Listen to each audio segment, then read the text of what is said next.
We're Bison! We are Impacted!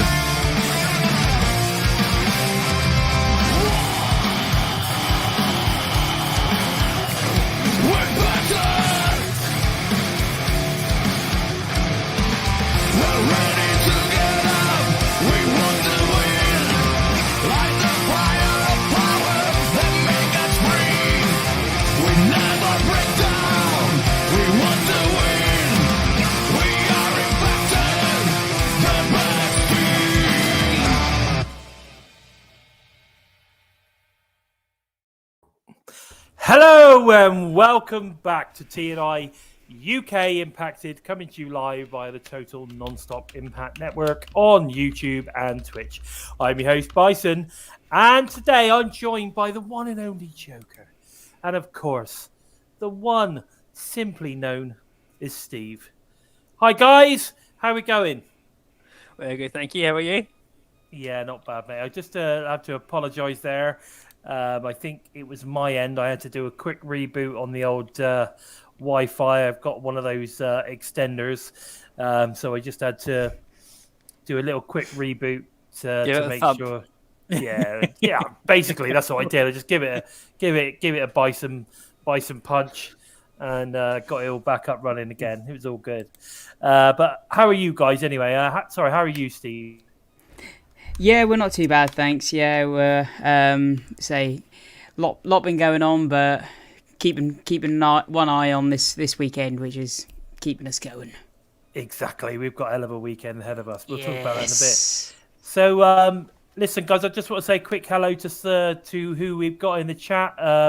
Obviously, we had a few people waiting there, getting a bit worried, wondering where the show was. But so it's a quick hello to Terrence. It looks like we've got James Bright in the house. Mears with us again. Courtney's with us. Fantastic to see you guys. Thanks very much for hanging in there while we were getting our technical issues sorted. But yeah, it was all good. It's all good, guys. Nice to see it. Anyway, we'll keep saying if any of you got anything that you want to say, then please don't hesitate to drop some stuff in there. Zach's turned up as well. Great to see Zach Bonifer in the house as well. Oh goodness, all the TNI fam are in the house today, so it's good to see. All rocking and rolling. They're all coming in. There you go. Of course, we are impacted, aren't we? That's what we are. We are the Impact team, the impacted team. There you go. Guys, let's get fired into some of these news rumors and, of course, the Impact recap. First of all, I just want to obviously, send out our heartfelt, thank you to the incredible Brian Hebner, who this past week retired from Impact Wrestling. It was fantastic to see that they released a video of the retirement in the ring with Kaz making speeches and Chris Sabin etc. making speech. I thought it was really, really good, lovely to see. And of course, I've never actually heard, or I don't think I'd heard Brian speak before, because of course you don't very often get the rest speaking, do you? They're just sort of kind of there. But I'd never heard him speak before, and I never realised how how sort of Central American possibly you would say he sounded. But yeah, it was all good. So I think that's all this left for us to say here, because we've enjoyed all the great work that Brian's done over the years with TNA and of course now Impact Wrestling. It's just to say thank you so much for all your hard work, and we appreciate you. Gonna miss you, Brian. Is that about it, fellas? We got Earl in the Hall of Fame. Hopefully we'll see Brian in there soon. Oh, you never know. That would be really cool, wouldn't it? That would be really cool. Courtney's agreeing with me. She doesn't think she's ever heard him speak either. Great to see Donald's arrived as well. Donald Hill in the house. Great to see you, my friend. Okay, and of course, along with that, we then get this, so I never was expecting this as well. We then get Kaz giving a heartfelt speech to the Impact faithful and, of course, the locker room, including an incredible moment between him and Chris Sabin, where he sort of basically says Chris Sabin is the best he has ever been in the ring with, which I thought was amazing thing to say. Yeah, so it was amazing, and you could tell that it all came from the heart. Obviously Impact means a great deal to him, hence why I think he made sure that he was available for the Slammiversary and the 20-year, the 20-year sort of kind of like celebrations, etc. But I don't know, what were your thoughts on this, Joe? Did you see it? No, I've yet to actually watch last week's Impact Wrestling. I only managed to This was separate, mate. This was separate. This came out separate on. It's been on Twitter, I think, last couple of days. I've seen it on Twitter. I've never actually clicked on it, so I know. I read the gist of it from Frankie Kazarian's Twitter and from Chris Sabin's response to it, and it was just amazing to see. And hopefully, we actually do see them go one-on-one again. Because they hint that maybe it would happen, but maybe that's just like to keep it. Maybe never take it off the table, but I don't think we'll see it one-on-one again. Not in Impact Wrestling, but. If we could get them one-on-one in AEW, that would be amazing for them to see Chris Sabin in the ring. There you go. But I know those two put on an absolute classic. Just watching the tag team match from Slammiversary, you could see the chemistry between them, and their match they had before Honor No More smashed it to bits. So, but kudos to Frankie Kazarian. It was great to see him again. And I wish him agree. all the best. I totally agree. Hello, Bonus Boy, and happy birthday. And what about yourself, Steve? What was your thoughts on all of this? Yeah, well, it's like you said a little while ago. You can tell that it came from the heart, and like the match that they had together, it was everything was driven purely from the heart, and it was something that they felt they needed to do. It wasn't something they were told to do. It was something they felt, we want to do this. We want to be here.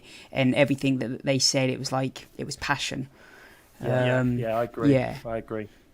So and that's why it was more, you felt that you were with them for the ride. You were not just watching someone say something. Yeah, no, totally. Totally agree with that 100%. And just want to quickly say welcome to Anna, who's obviously our beautiful Violet, who's just joined us as well. So great, thanks for joining us. And you're totally right. I think it was amazing, and it just goes to show, how much Impact Wrestling does mean to quite a few people. And sometimes it's people you don't necessarily, realize, because I have to be honest, I was disappointed when both Chris Daniels and Kaz kind of, walked away from Impact and ended up when the opportunity came up, they joined AEW, but they could have also come back to Impact at that point. Yeah. And they chose AEW. I have to be honest, I was disappointed at that point. But then when you think about where Impact was at that moment, the opportunity that AEW was offering them was probably way bigger, sort of financially probably. Probably more security as well, family, they're both family guys, so there's more to think about than necessarily just the brand itself. They got to think about other things. So I kind of get that. I get why a decision was made, even though I was disappointed at the time. Now also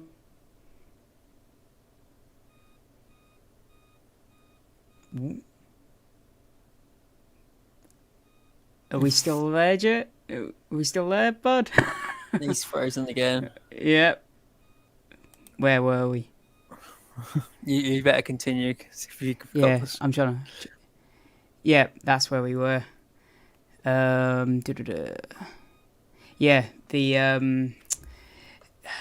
the apparently the internet has gone wild over the Trey Miguel and the Mike Bailey match. Lots of people offering praise to it, like the Pro Wrestling Revolver, Dirt Sheets, really getting into it, aren't they? Apparently it's getting a lot of widespread praise. The praise it's gotten is absolutely amazing, and I only just watching it yesterday. Like I said before, spoilers add fuel to the fire for me, and reading all the feedback from everybody, from even from Dave Meltzer of all bloody people. That was just to see someone as biased as him actually giving Impact Wrestling some praise, and it was amazing. Even Trey Miguel got back to me today, and I congratulated him and Mike Bailey on their match. Trey Miguel gave us a thumbs up this morning, so I'm really, Oh really, yeah. But that match deserved the attention it got. Impact Wrestling have really, really shoved the X Division right back into the forefront again over the last 4 years, and it's where it belongs. And Mike Bailey, Trey Miguel, they're the guys who are really keeping it going, and they're going to probably keep it up there now. Yeah, I mean, I said a while ago that I really felt like with names like Trey Miguel, Mike Bailey, Ace Austin, you could really have the new evolution of your AJ Daniels and Joe on your hands, and it really looks like, especially with Trey and Bailey, they see that, don't they? And it's good that outside that more people. More sort of dirt sheets and that are picking that up and sort of saying, hang on a minute, Impact are putting these matches on that should be worldwide noticeable. Yeah, it's anything that adds to the attention Impact Wrestling gets in a positive light is more than welcome. And guys like Trey Miguel, Mike Bailey, all they've done is show massive appreciation for it too. They're not gloating about it or anything, so it just shows Impact Wrestling is all about the fans, and that you give them praise, they'll give it back to you. They'll give you show gratitude. Yeah, definitely. And again, if it gets one match that is looked upon and think, well, it really was that good, then it gives you that extra incentive to think, well, maybe I'll watch the rest of the event. Yeah, which then leads on to the TV show, doesn't it? Yeah, and we've got Mike Bailey's got his match coming up as well. His X Division title, his post-match promo really set a lot for the tone of where he's taking everything now as well. He's going to be a fighting champion, as everyone says they're going to be. But Mike Bailey's, he's spent over 5 years waiting to get into the US, and he's and since he's come to America, he's taken the whole place, the whole circuit by storm, and so. And him winning the X Division title was just inevitable, to take a quote from Ace Austin. Yes. Not to rub salt in his wounds, because I was such a huge fan of Ace Austin, and I was really hoping he would go far with the X Division title. But Mike Bailey, I think he could really go real far, and hopefully we could see him have a really, really long run with this. Really carry the division like Austin Aries did for a while, and maybe even beat Austin Aries' record. Yeah, I say, speaking of like sort of seeing long runs and kind of new areas, do you think that from what we saw against All Odds, we could see a new direction of like Knockouts tag champs on the way, with what we saw from Deonna and Chelsea Green? Like there's a possibility of the new Knockouts tag champs on the way, isn't there, as well? Definitely, Deonna Praza has been pushing for them to work together for a while. She's like hinted at it for a couple leading up to Slammiversary, and now that they had that match at Slammiversary and going through against Swords, both of them have been putting out that they are a team. We are going to work together, and now after that amazing match against All Odds, they're going for gold. And it's only a matter of time before Ty Valkyrie and Rosemary fall to Deonna and Chelsea Green. But it's great to see an established team on Impact, a homegrown team on Impact Wrestling, once again holding the titles.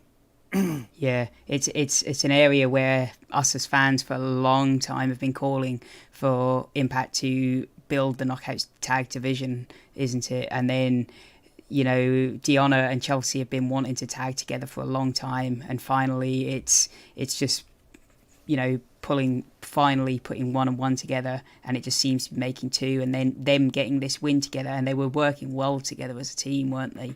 Yeah. So it really looks like it's that push finally coming together. It's just a case of when does that push happen?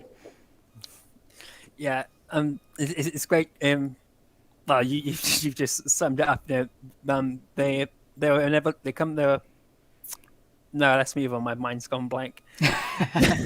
Oh, it's been lost into the void again, has it? Yeah, I'll just be umming and ahhing. So Yeah, no, but yeah, like, you know, there's a lot of sort of things, a case of when, not if, and a lot of sort of wrestlers that we're sort of seeing now get pushes, and I think there's a couple recently that we've sort of started to see get more pushed, which is because we were calling, weren't we, for to see more of like Black Taurus and Laredo Kid.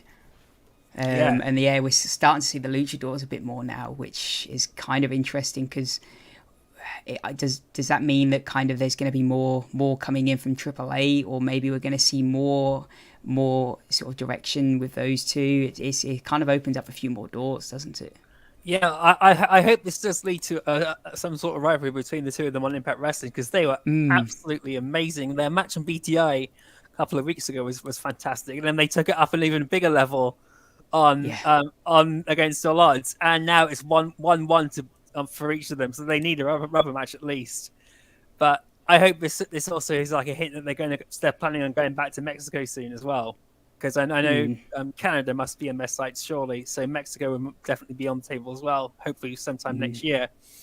But Laredo Kid, you know, he's had shots to go for the X Division title and not got there, but he delivers amazing matches. And Black Taurus is exactly the same. These two guys that you can't get a real good sense of direction with them because they work for AAA as well.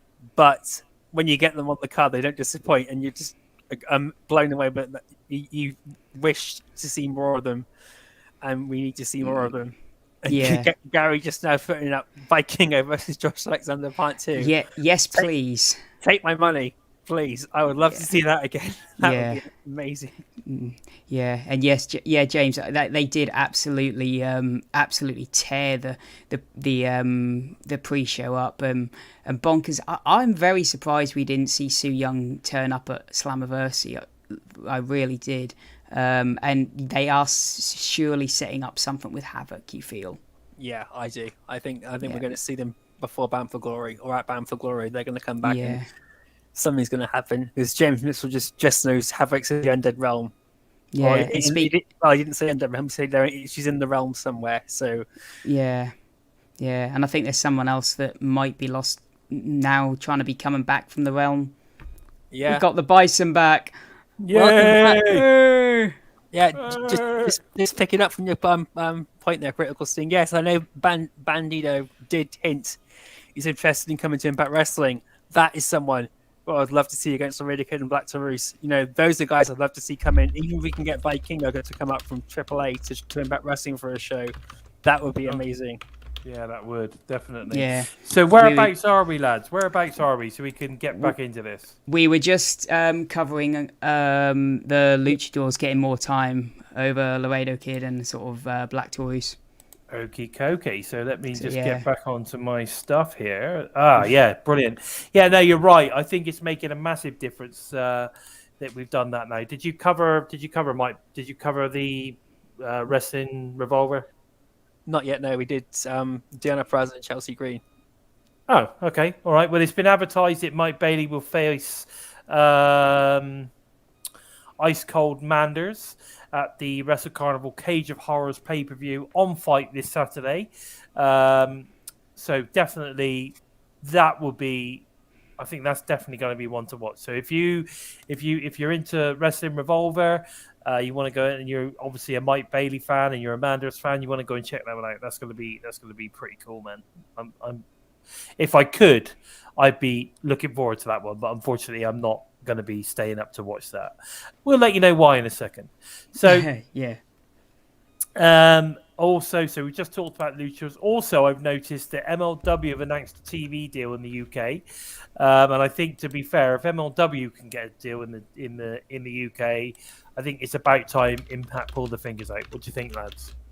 Definitely. You know, if Impact Wrestling and MLW could do a cross promotion event, that'd be awesome. Well, I mean, yeah, cross promotion event would be good, but I'm talking about a TV deal. To be fair. Depends. I mean, it depends. Obviously, you know, it sounds good on paper, but it just depends, like how well it is behind the scenes, doesn't it? Because it can be quite complicated unless it's a good relationship. between the two companies are right. Am I choppy again? I don't know. It seemed fine, but Am I a little bit choppy? No, you're fine. you seem all right.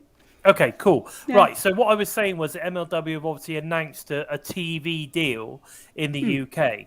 Oh, in the UK, I missed that part. yes, Sorry, that yeah. went over my head. Sorry. Okay, cool. And I'm just saying, do you think it's about time that I think it's about time that we definitely got Impact obviously pulled their fingers out and did the same. Oh, yeah. Yes, yeah. For the Sorry, UK. misunderstood the question. That's all right, guys. I'm thinking, what the fuck are they talking about? But okay, yeah, no, it would. I mean, you know, especially we've had a lot of stuff that's been announced recently. I mean, Kurt Bell's been saying that. I noticed he put something out on Twitter saying that he's like ticking off, working with Impact, that kind of stuff. So I'm sure there's going to be some stuff in the works with regards to those with regards to those two. And I have to say, I know that they're doing something at one of the WrestleCons or something going on at some point where we've got like a bit of an MLW Impact crossover. I mean, MLW have got some great talent. They have. You got that show in you with like that Ric Flair thing, where there's a lot of MLW and Impact talent working together. I think. Yes. Yes, exactly. Yeah. So I think it's a fantastic thing, and like I said, there's some fantastic talent at MLW. We've got some fantastic talent at Impact. I think we could put together some pretty cool matches. So I'm glad to see that, is something which is on the cards. Now, of course, Eric Young, the leader of Violent by Design himself, is back in the UK this weekend, appearing at WES on Saturday, and of course at Wrestle Carnival on Sunday. Now, let's talk about WES first of all. Obviously, got to be in Nottingham at the arena. Now, again, we're getting negative press. We're getting negative press again. It appears that there's certain, professionals are not happy, talents aren't happy with the way that they're handling things. They're not handling things professionally. And Matthew Raywell has been the latest, who's basically been quite public on the socials about how disappointed he is in the way he's been treated. They're not getting off to a good start, are they? I mean, they're booking 10,000-seater arenas. They're cancelling shows. They're not communicating with talents. They're not thinking. Basically, I've heard a rumor. That because you have to book visas and all that kind of stuff to work in the UK, right? So I've heard a rumor that they've not even been sorting out the visas for traveling talents. So it comes across as this is what we want to do, and then when they're doing it, it's like, actually we didn't realise how much it entailed to do this. Well, maybe, but I mean, you at the end of the day, this is not the first time now. This is not the first time. This is the second time now, at least. That they've basically FUCK'd up. Yes. And they're pissing people off. Soon they're going to get to a point where the talents won't want to sign up. The trouble is, though, isn't who's doing this a couple of former wrestlers? Well, yes, it is. I mean, they're but what I mean wrestlers. is, if they go back to wrestling, then no one's going to want to work with them as wrestlers either, are they? I don't know. I mean, like you said, I mean, is this all just naivety? Maybe. But I always say, if you're going to sit down and you're going to do something, then you align yourself with people that know what they're doing, right? Yeah. Look how TNA started. They got Jeff Jarrett sat down with a bunch of guys. He knew what they wanted, and they set it out, and then they got it going. Yeah. I mean, it just seems strange to me. And again, a lot of people are saying 5-star all over again. Yeah. That kind of fell flat on its face. But at least they managed to get some shows going. Yeah. That's just not out there. This hasn't even got off the ground yet, and they're already fucking up. It just seems crazy, and I don't know. I've put off even kind of looking at maybe buying it on Fight, because obviously it is available on Fight as well. And I'm like, man, I don't know. I think I'd rather like support like the indie shows like Wrestle Carnival, who I know that when I get there, I'm going to get a really good show. Yeah. You know, they put their heart and soul into it. I mean, Gary over at Wrestle Carnival works so hard behind the scenes. He puts his heart and soul into it. He really wants to make sure that it's a great show. And talking about Wrestle Carnival, this Sunday, July 10th, in Coventry, the AMC, we have got Wrestle Carnival Ringmasters. And who's going to be there in the house? Ringside. Yours truly, the Joker, Simply Steve, and drum roll, please. Boomer Bison will be in the house. Oh, baby! I think it's going to be a great show. There's some fantastic talent on display. So really looking forward to it. And I know quite a few of our listeners, I believe, or certainly a few of our listeners or watchers, or that are here today. I believe some of those guys are going to be heading over as well. So maybe you could, don't forget, come on over, guys. Say hello. Because don't forget, a lot of us, we don't necessarily know your faces. But of course, you know ours. So you'll recognize the shirts. Exactly. Yeah. Well, yeah, we'll be wearing our shirts and all sorts. I've got this new shirt, boys. I think I posted. I'll let you see it earlier, but it's a new Decay one, which Crazy Steve's been selling. I think it's a well cool shirt. I love the color. That is a cool shirt. And I actually have ordered my Bison t-shirt, my Lord Bison t-shirt. I've ordered. I'm going to wear it for the very first time this Saturday. So you can't miss me. Red shirt. It's got Lord Bison impacted underneath. 100% pure beefalo. It's all on there. Okay. So make sure you come over and say hello to us. It's going to be great to. It'd be great to speak to some of our avid listeners. It'd be fantastic. So make sure you do. If you've not bought a ticket yet, I believe there's still a few available. They've just hit, I think, 300 tickets sold, which is amazing. So it's going to be pretty rowdy. It's going to be pretty loud. And it's a great venue. So make sure you get yourselves in. I think there's a few GAs left. So get in there. See if we can break that 300 mark. Would be pretty amazing.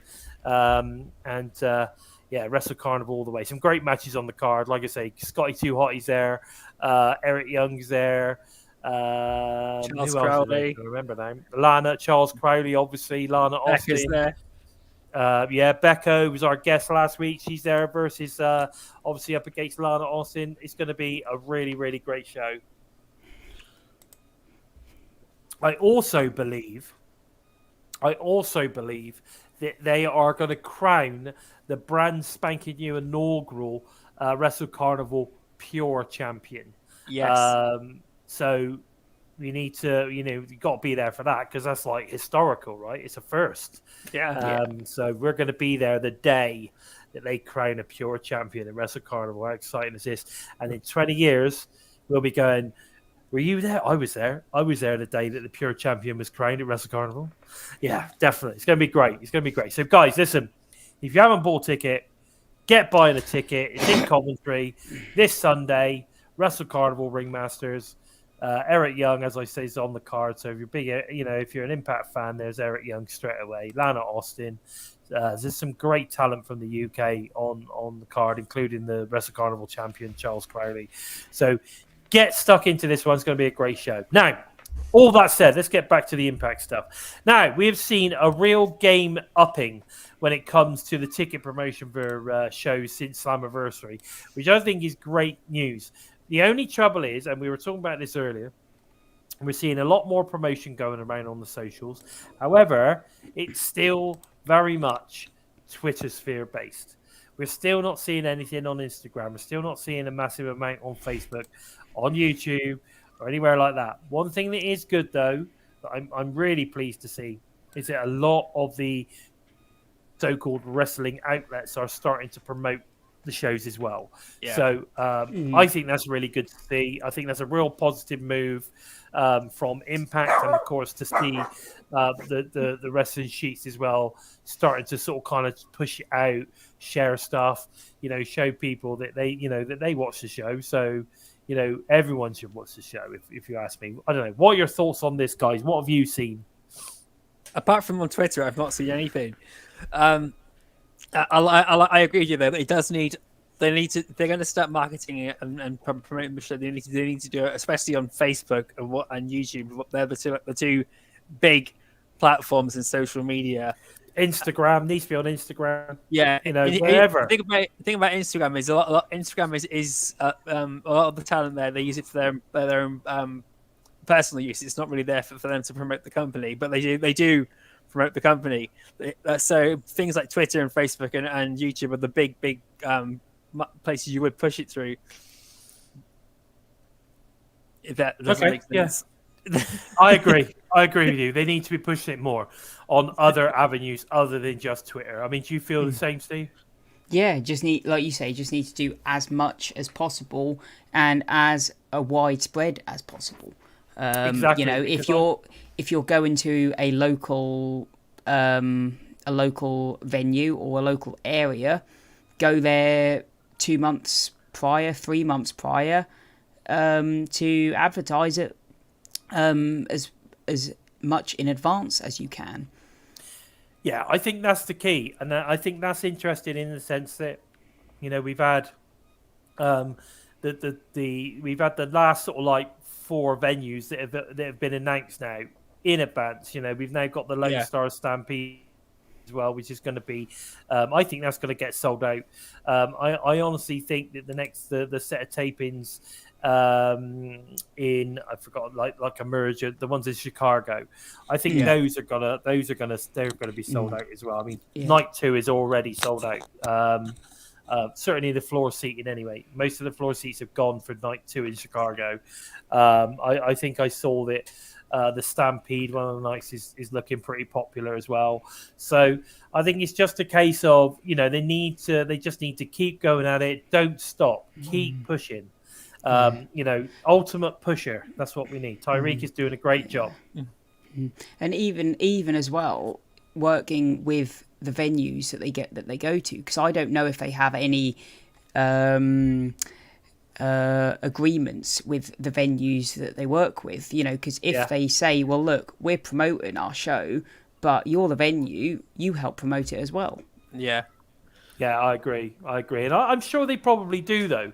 I'm sure they do, but I don't ever see it advertised anywhere else from anywhere but Impact. No, that's true, and that's what I was trying to say earlier. That it's nice to now start seeing that some of the actual wrestling outlets themselves are starting to sharing stuff, starting to advertise the shows. It's almost like they've sort of kind of been in contact and said, "Come on, guys, we are a wrestling promotion at the end of the day. Like, help us out." Or they've got some deals or something, but it just seems that all of a sudden, that a lot of the sheets are now starting to be a lot more positive, including, Wrestling Observer have been quite positive as well. We see a lot of stuff being reposted, a lot of positivity at the moment. So that's great, and we just need to keep up with that and not stop. We can't stop. We've got to keep going. Yeah. And I was going to say, and let's not forget, it wasn't until that Unbreakable 3-Way where things did start to pick up back in 2005. So it can just take one match. Exactly. And talking about one match, one thing I've noticed this week is Impact have obviously got a big debut match going on this sort of set for this Thursday, as Alan Angel's former AEW Dark Order talent takes on Mike Bailey for the X Division title. This has been making waves all over the wrestling socials, including many wrestling sheets as well, that have all been promoting it. So, again, you start getting a couple of good matches, we start getting a little bit of, sauce going on. And before you know it, people are going to say, well, hang on a minute, what's all the fuss about? And that's what we need. We need buzz about stuff that we're doing. And then we need to really capitalize on that. So fingers crossed. I mean, there has already been buzz about this match all over the place. I think Impact have been smart by letting us know that this match is definitely happening. That they, at the end of the day, it happened at a taping, so people were already aware that he was there. They already know this match happened. So I think it's been a very smart move to then start advertising the fact this match has happened, and then, like I said, other outlets of wrestling news or whatever have started to really kind of also continue that narrative and pushing that forward, which I think is also, and hopefully long may that continue, because we need to see more of that, which is absolutely great to see. I mean, what are your thoughts in the chat, guys? Have you noticed almost like an upsurge in sort of kind of like promoting the shows, trying to sell tickets, letting people know about Impact coming to their town? Have you guys noticed an upsurge as well yourselves, or is it just something that I've been picking up, or we've been picking up over the last sort of week or so since Slammiversary? It just seems to have gone. We just seem to be seeing so much more. That's the thing. Yeah, I mean, Josh Alexander, Jordan Grace are going to be appearing at OVW. James is saying that he's seen a lot more of the dirt sheets, talking about Impact. I think it's started to happen. We're starting to get a little bit more interested. I keep saying, I keep seeing like people going, "Oh God, I guess I'm gonna have to start watching Impact then." I keep seeing stuff like that, but and I keep thinking to myself like, well, you don't have to. Like, you know what I mean? You don't have to. But if you want to watch a great wrestling show, then watch it. But interesting stuff. Interesting stuff, guys. And it looks like even Gary's noticed that he's been seeing a lot more as well. Yeah, it's like it makes me smile when people complain about Impact, but they're referring to things that happened 8 years ago. And then they're complaining about how bad their weekly show is today. And it's like, well, I can't sort of take you seriously complaining about how bad Impact is when you're referring to something 8 years ago when you don't even like your show on a weekly basis today. Yeah, exactly. And the show that you're referring to and the talent you're referring to are not even in the bloody company anymore. In fact, they're on the show that you claim you like as well. And that's the thing that gets me as well. And you know what? And as soon as a talent starts to do well, right? They love them. They love them. They're like, they love them. Come to AW. Or as soon as you get like so-and-so's not happy, as soon as there's like, or Josh Alexander. Do you remember all the Josh Alexander stuff? Yeah. Josh Alexander could be leaving the company. He's not happy. And then all the AEW go, "Oh, come to AEW. Yeah, that'd be great. Just you want to come to AEW?" As soon as he then as soon as the announcement's made that he signed a long-term deal, it's he's shit anyway, and he wasn't that good. And it's like when Ace Austin went to New Japan Pro Wrestling, and even when Jordan Grace won the Knockouts title, people were saying to her, she should go to WWE now, and she just flattened everybody. Yeah. It's just crazy. And I agree with that, Gary. I have a funny feeling that, Impact have clearly got a heavy involvement with regards to Ric Flair's final match. Yeah. So again, that's going to pull a lot of people are going to want to come in and watch that, which means that they're going to get to see a lot of Impact Wrestling stars. Could that pull people in? Can they go, geez, some of these guys are really good. I need to watch this show. It could do. And I think that's probably one of the reasons they're doing it. Yeah. Well, they have to have a good undercard because, in all fairness, the Ric Flair match is probably not going to be that good. It's going to be terrible. It's going to be terrible, but it's a nostalgia thing. And but you got to remember, it's going to be Ric Flair's last match until his next last match. Yeah. Oh, yeah. Yeah, no, of course, yeah. And Critical Sting, you're 100% right. All the Impact talent are mid-carders until all of a sudden they get signed to AEW. And then all of a sudden they're the best thing since sliced bread. I like that one as well. It's all sweet somewhere along the lines of people always love Impact when it's not in Impact. And that's so true. Yeah. That is so true. you know, yeah, it's crazy. And what gets me is when other promotions start doing these storylines and people go, "Oh, this is an amazing storyline. This is great," and then you go, "Yeah, Impact did that storyline 2 years ago." Oh, they're no, like, we didn't. "Oh, no, they didn't." You know, and Pantomime villain. Oh, no, they didn't. Oh, yes, they did. you know, it just does my nut in. Absolutely does my nut in. So anyone that says WWE or any other promotions do not copy Impact storylines is full of shit, because they do. They Yeah. do. They might change them a little bit, but they're relatively the same bloody thing, just done in a slightly different way. But it's the same fucking story. But there you go. Anyway, guys, let's get on. Let's get on to this review, guys, because this show was phenomenal, and I'm really excited to sort of kind of get talking about this. I really am. And of course, it starts off with the countdown pre-show. Now, we then were treated to what I thought was a unbelievable opening match of the night's entertainment. That was Black Taurus, of course, with Crazy Steve at his side. Black Taurus, baby, versus the equally incredible Laredo Kid. And I'll tell you what, this is how this runs down. So Taurus comes out, hits a lung blower for 2. Kid attempts to cut her, but Taurus counters into a sling blade. Kid spikes in with a crucifix bomb. Out of nowhere, Taurus swats Kid out of the midair with his bull horns, which is amazing, right? Kid soars with a moonsault off the top rope to the floor.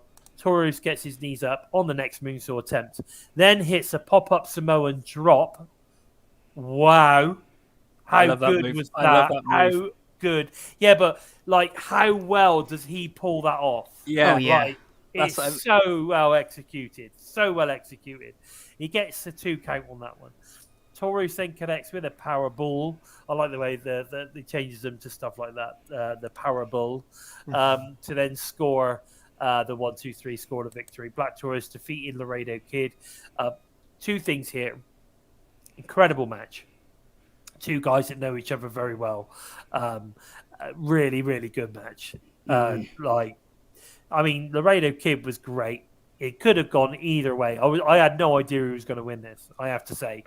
Just like end-to-end action. If it was a football match, it'd be one of those like end-to-end goal mouth actions from one end to the other type match. You know, it was great, and it was good to see Black Taurus come in, get a victory. We need to see some more victories for Decay, and this was the start of it for tonight. Yeah. What were your thoughts, Steve? What do you think on this one? Yeah, like you said, the chemist, you could tell that these 2 were really familiar with each other. There was a few moves in this match where they'd hit something and I genuinely didn't know who came out on top because they were so connected with each other. I was like, well, who came out better there? And then obviously Taurus would just stand up. I was like, okay, Taurus got the better of that.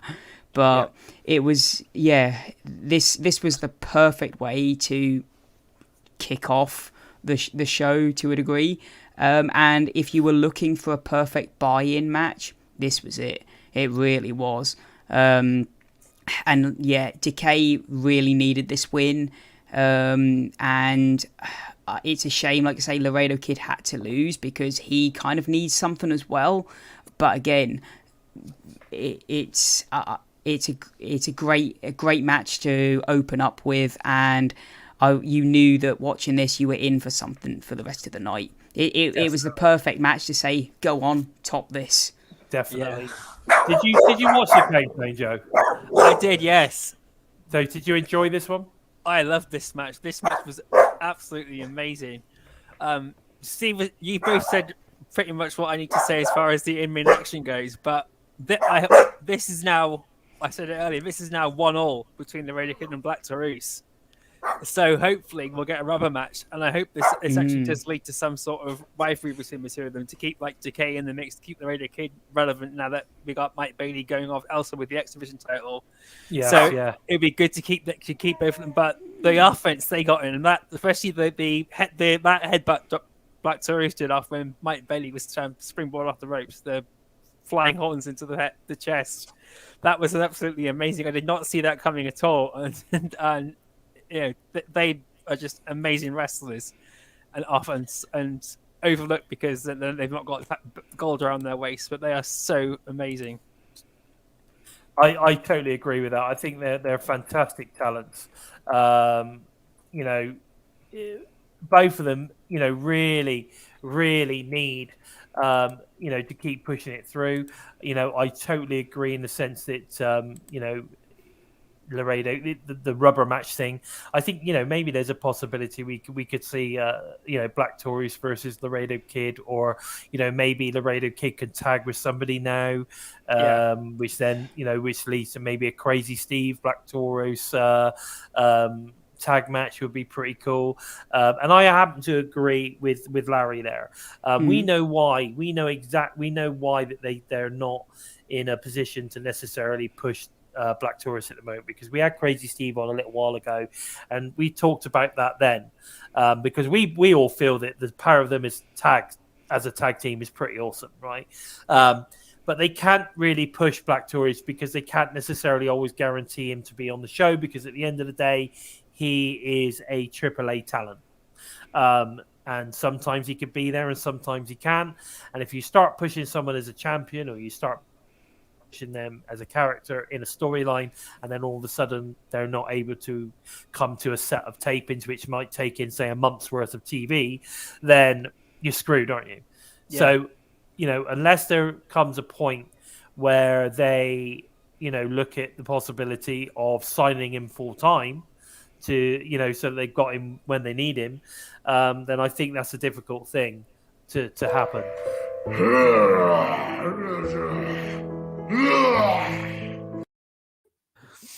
I love that. Do you know what? Like, I've said this before, and I totally agree with that. Like I said, I totally agree with Larry. Black Taurus is an amazing character, and I just wish we were able to see more of that, because he's awesome. He really is awesome. Great in the ring, a great character. I mean, we know he can't speak English, which is probably what's holding him back. But why does he need to speak English when he can speak bull so fluently? I understand every word of it. I'm the Bison, so I totally understand every word he's saying. So it's not a big deal for me. He speaks fluent bull. I was going to say, I think most of us speak bull. I know. Especially in wrestling, especially when it comes to wrestling. But there you go. I think he's awesome, and I'd like to see more of that. So anyway, we then moved on to the Digital Media Championship, which is Rich Swann versus Brian Myers. Again, .com, was it .combat match or something? Yeah. .com combat match or something for the Digital Media Championships. And again, this was a way better match than potentially I was expecting it to be. I thought it was actually really good. So this is how it went down. Swann hits a springboard corkscrew to the outside, but Myers quickly comes back with a keyboard and a mouse assault. Myers sends him crashing into the steps to gain the advantage. Myers chokes him with a tripod, but Swann breaks free with a jawbreaker. Myers tries to hit him to the ropes with a surge of protector. Then attacks him once again with the tripod. Swann bites his way out. This was good. Swann bites his way out of the cables, then stacks a collection of weapons in the corner. Myers recovers and plants Swann with a DDT for 2. Swann hits a Death Valley driver into the weapons, but Myers, the weapons being like a keyboard and a screen and stuff like that. But Myers kicks out for 2. Myers hits a spear, then drives him through a monitor for a very, in the corner. He sort of kind of rammed it in the corner. He drives him through the monitor for a very close near fall there. Swann then connects with a handspring cutter, which is an awesome move on the exposed ramp, which was cool. Myers catches him with a mid-air keyboard shot, which again was pretty cool. Actually, one of the keys stuck in his head. Did you see that? Yeah. For a split second, it was sort of kind of stuck, and then just sort of kind of dropped out as he moved. But which was interesting. Then he hits the roster cut, clotheslines for the win, to become the new digital media champion. So Brian Myers is now the digital media champion officially. That son of a bitch. You're telling me that son of a bitch. But this was a much better match than I was expecting. I mean, it's just another take on, a hardcore match using, digital forms of weapons, I guess. So I enjoyed this match, especially the driving him through the monitor. He sort of kind of went into the monitor, and then the outside of the monitor went over his head.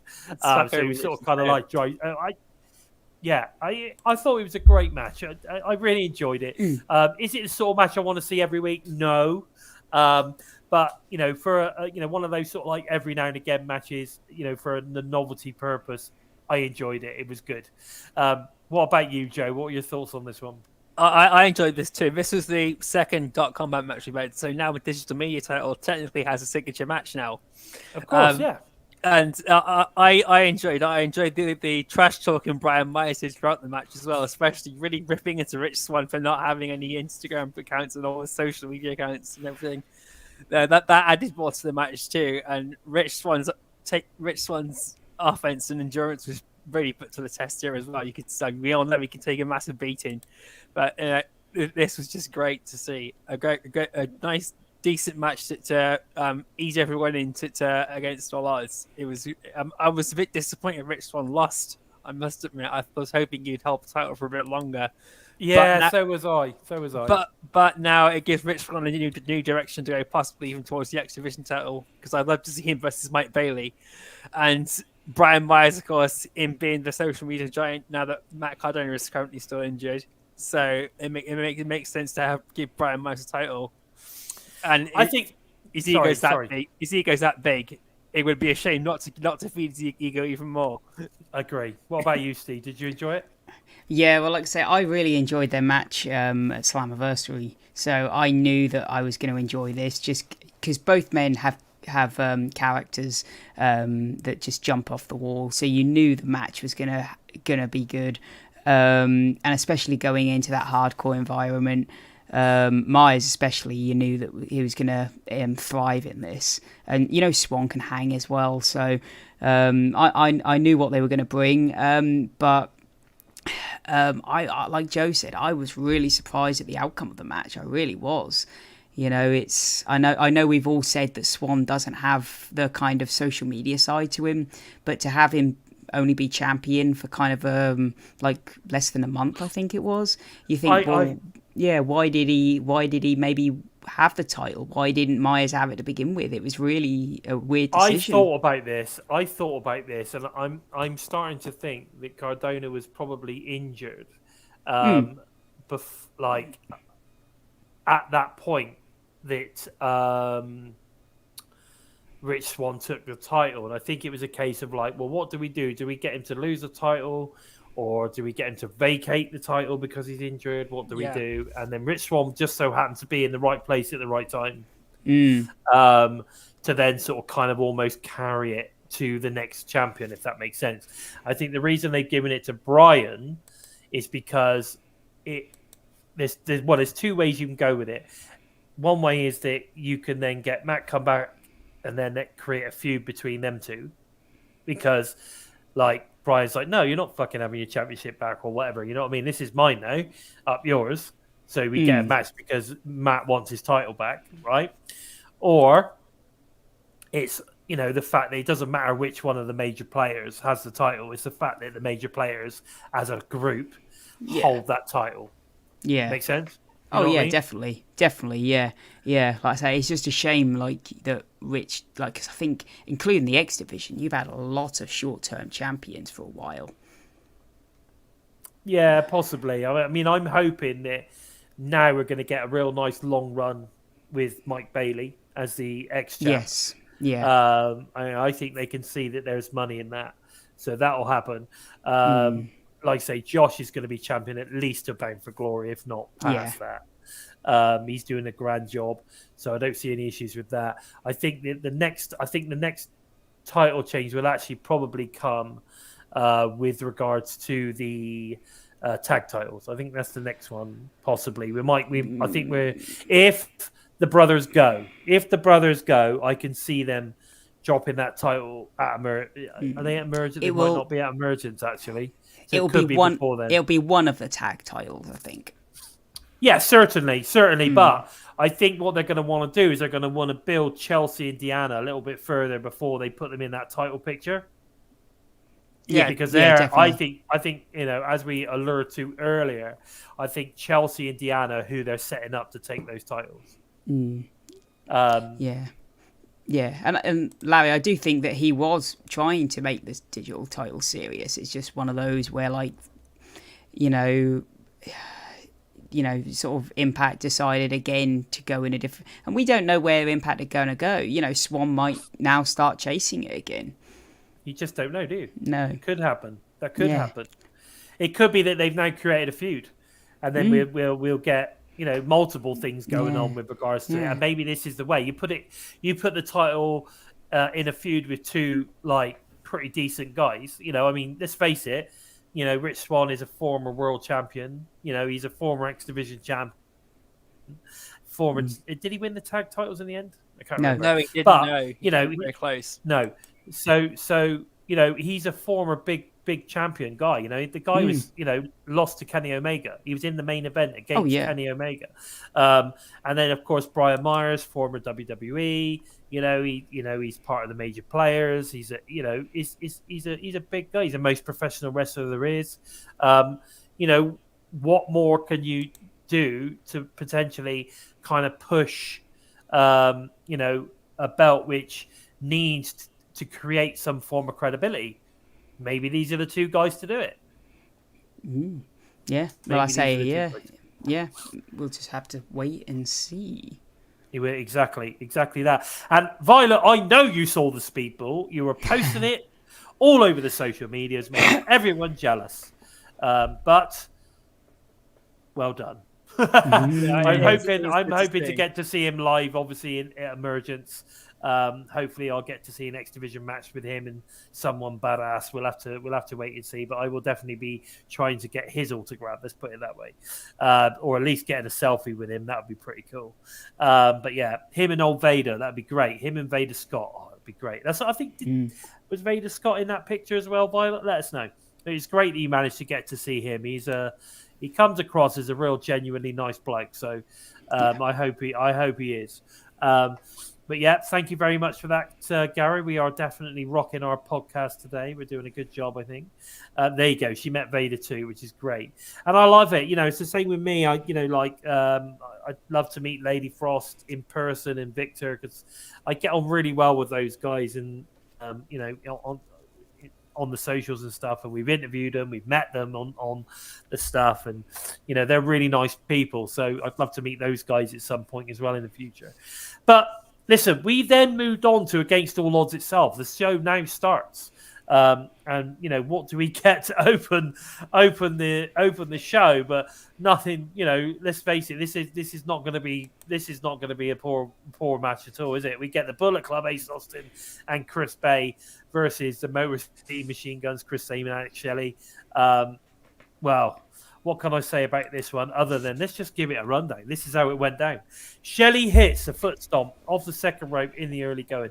Bay is skinning the cat when Shelley cuts him off with a drop kick. Bay launches himself off the top rope with a senton to the outside, taking out both of the guns, which was pretty cool. Austin uses his signature playing card to slice between the fingers of Shelley. Sabin hits a rolling fisherman suplex to Bay. Oh, baby. The guns hit Bay with a dropkick flatliner for 2. Sabin almost puts Bay away with the cradle shot, but Austin pushes Shelley into the pile into the pile in order to break the count. The guns turn Bay inside out with a double team offense to score the victory. Now, that is really simplifying that match, right? Because some of the stuff that went down in this match was simply phenomenal. You have to watch it to believe it. Yeah, to quote the man himself, AJ Styles, it was a phenomenal match.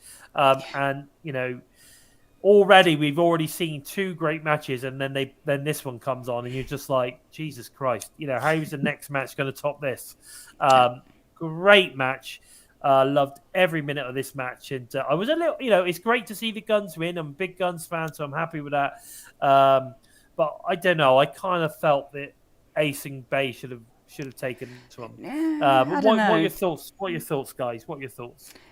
Well, you feel like, to begin with, I felt that, but then when you got Ace Bay in there, in a way, I mean, I don't know exactly, but for me, this was the first time I'd ever seen them tag together. So to beat a team that has tagged together for over a decade, it would feel weird for 2 wrestlers who have never tagged together to beat them. I guess, but I suppose what the match showed more than anything else was that they could potentially be a phenomenal team. Oh, they could, yeah, but I felt like maybe then you have the team beat them, and then, okay, well, we've learned from this. Let's, you win, you beat them on your second try, kind of thing. Yeah, I see what you're saying. Yeah. What about you, Joe? What did you think? I love the match, and there isn't much else to say really. You have to watch it you have to watch it to believe just how fucking good this match was. I thought Bay and Austin would pull the ultimate upset too, but they're continuing down the nostalgia TNA route at the moment as we go to Bound for Glory. So the Motor City Machine Guns was my higher expectation overall, although I would have preferred Ace Austin and Chris Bay to win. But like you guys have said, they've lost to the superior team, and there's no saying that they're not going to take him on again, because this isn't over between the Motor City Machine Guns and the Bullet Club. No, so I agree. And this was the first time Bay and Austin have teamed together. It was confirmed by Tom Hannafin and Matthew Raywell. So for them to gel so well, because they faced off against each other for a long time, so they do know each other in and out pretty well.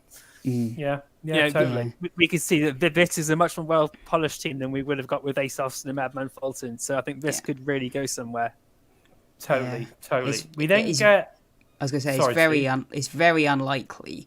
But just a side note, commentary were very heavy on pushing that there could be a Shelley heel turn.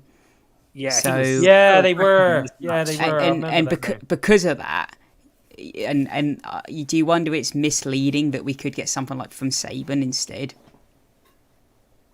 I don't think we'll get a split at all, but they were very heavy on pushing it, weren't they? I'll tell you what, just for Gary, what do you think Black Taurus would have thought of this match? Where are we? Do-do-do-do.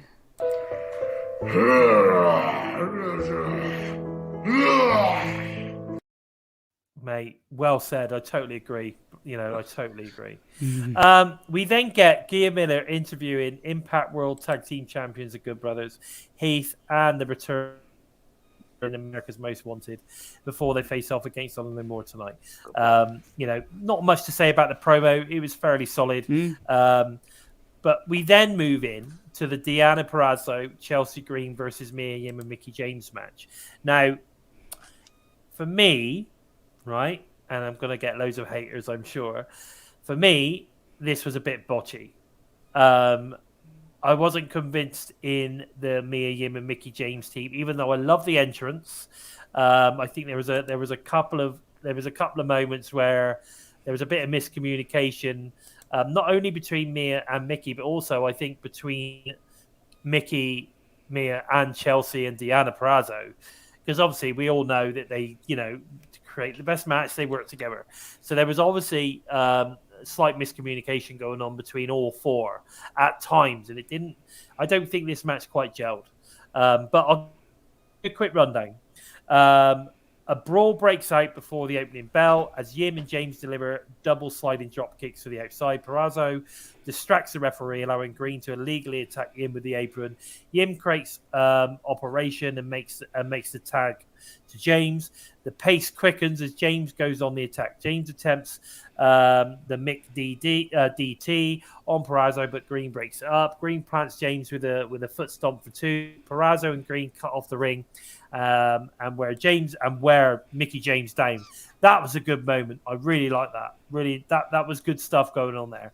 So they wear Mickey James down. Several minutes later, James sidesteps a charging Perazzo, sending her crashing into the steel ring post.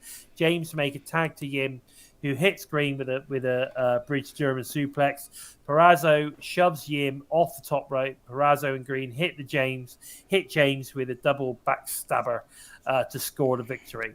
Now, the right team won, because I think we're now at that point where we're building Chelsea and Diana to become a credible tag team. This is where Diana's moving. These two are now a tag team, and that's going to move forward. But I don't know. I just don't think it perfectly gelled as much as it could have done. And like I say, it was a bit sloppy. Like Gary just said there, a little bit sloppy. I think that's probably a good word for it. But overall, I can see where they're going with this, and I think I'm looking forward to seeing what's going to come from it. Especially with regards to the Perazzo and Green teaming as a tag team. What do you think on this one, Steve? Yeah, I can see what you mean there. I think as well, sometimes, you've got to remember tag team wrestling is a completely different form of singles wrestling. Like especially someone like Diana, who's been in the knockouts division now, like for what, 2 years? 3 years. 3 years, is it? And has basically been near enough knockouts champion for 3 years, and has been now got to completely readjust herself to wrestle in a completely different style. Yeah. So it is one of those things where, it might take a couple of matches to kind of think, right, we're not wrestling that style now, we're wrestling this style. And I mean, it's a case of, they are professionals, they know what they're doing, but sometimes, it can take the odd match. And like we know, sometimes wrestlers don't gel straight away. No, exactly. It could take sort of 2 or 3 matches, and then all of a sudden you get an absolute banger. Once they understand each other in the ring and stuff, but I mean, we've heard the other way, haven't we, where you've had tag team wrestlers and they go into singles wrestling, and then they're looking for a partner to tag because they're knackered, and then there's no one to tag. Exactly. What about you, Joe? What were your thoughts on this one? I enjoyed the match, but I do agree there was teething problems. I think it's the polite way to put it. Is those, they could have been a lot more smoother if they'd worked together a lot longer. It was sort of about the blue as well, just shoving Mickey James and Mia Yim together. That was the biggest disappointment for me. Was just yes, there's heat between Mickey James, and there's that long history between Mickey James and Chelsea and Diana Perazzo, but the team coming together was a bit out of the blue, but it was all about just showing that Chelsea Green and Diana Perazzo are going forward as a tag team, and the match did its job. It was really entertaining, and some of the spots in it were really good. Especially, and I enjoyed the finish as well. I think it was greatest. Oh yeah, I think that I think it was well put together. Like I said, it was just a little bit sloppy in its execution. That's the only trouble. We then get Vincent is replaced by PCO for tonight's 5-on-5 showdown between Oliver Moore and Team of Impact. So that was an interesting moment. I think they're setting that up well, aren't they? Vincent and PCO slowly splitting up. Yeah, I think obviously Vincent and PCO are going to become something. But yeah, I think that's what they're doing at that moment. We then get X Division champion Mike Bailey versus Trey Miguel X Division Championship, the match that we've all been talking about. And this is how it basically went down. Very brief, and it doesn't do the match justice, but here we go. Bailey gains the early advantage with a springboard moonsault to the outside. Bailey attempts a standing shooting star knee drop, but Miguel gets his own knees up to counter it. Both men exchange kicks in the middle of the ring. As Bailey gains the upper hand, Bailey successfully drops his knee into the chest of Miguel. Miguel comes back with a brainbuster, but crashes and burns on the follow-up Meteor. Miguel fights through the pain and sends Bailey soaring off the apron with a Hurricane Rana. Bailey hits Ultimo Weapon on the hardest part of the ring. Bailey trips him up on the top, then hits the Flamingo Driver to win the match and retain the X Division title. Now, what a match. It was just... I love this match! Chris Sabin fucking loved this match, I'm telling you. It was fast. It was high flying. It was hard hitting. And just fucking entertaining, right? Just incredible. For me, I agree with Mira, match of the night all day long. Match of the night all day long. Great match. And it deserves every single bit of praise that has been shown to it via social medias all over the world, by by the sheets, the wrestling sheets. I was going to say dirt sheets. I'm going to be kind to the wrestling sheets. It's been promoted this, and hopefully, this is going to shine a little bit of light on again the Impact Wrestling X Division, which is really starting to come into its own now as well, which is fantastic. See, even Violet loved this match. Great match. Yeah, it was. I think I would basically, challenge anyone to tell me that this wasn't a great match. Anything less than 4 stars, you can kiss my fucking ass. It's just that simple. Great match. Really enjoyed it. We then moved on to the Knockouts World Tag Team Championship, which was obviously Rosemary, Taya Valkyrie versus Tenille Dashwood and Giselle Shaw, with Madison Rayne obviously at ringside. Really going for this, Knockouts World Tag Team title. Now, this is pretty much how this one went down. Again, Giselle Shaw steps in for the injured Madison Rayne as the Infants receive their Knockouts World Title Tag Team match against Rosemary and Taya Valkyrie. Valkyrie hits the Shaw with a snap German suplex on the ropes. Rosemary is about to bite Shaw's face off when Shaw rakes her eye to prevent it. Dashwood clothesline Valkyrie, then hits her with a draping neckbreaker for the 2. Shaw and Valkyrie exchange chops in the corner before Shaw gains the advantage with a diving uppercut, which is really badass. Valkyrie counters a tornado DDT into the vertical suplex, then makes a tag to Rosemary. The pace then quickens as Rosemary hits a sling blade on Dashwood, followed by the exploder suplex. Rosemary takes Dashwood upside down on the ropes. Dashwood distracts the referee, allowing Shaw to get involved from the apron. Rain trips up Valkyrie from the outside, but it's not enough. Valkyrie rolls up Dashwood to score the victory and retain the Knockouts World Tag Team Champions for her team. So, Team Ragnarok get the victory. Do you know what? I'm not going to give my thoughts on this match because I'm going to go straight over to the Joker because I know he's a big Rosemary and Taya fan. So, what were your thoughts on this one, buddy? Thank you, Anna. By the way, it was entertaining. It was great to see Giselle Shaw really hold the room with Madison, with Taya Valkyrie and Rosemary. Seeing as Tarantino and Dashwood had never worked together before, so she really gelled together with everybody in this match. And the offense was good. The in-ring storytelling was good, and I like the way that it was a good match. It could have been a bit better, but it wasn't bad. The main thing was Sammy's banging the table. Excuse me. It was just a good match, really, and it was good to see Taya Valkyrie pick up the win too. So now it's like a winning piece between Valkyrie and Rosemary. If there's a bit of infighting competition between who's got the superior, who's pulling the weight in as a team, and see, just a good match.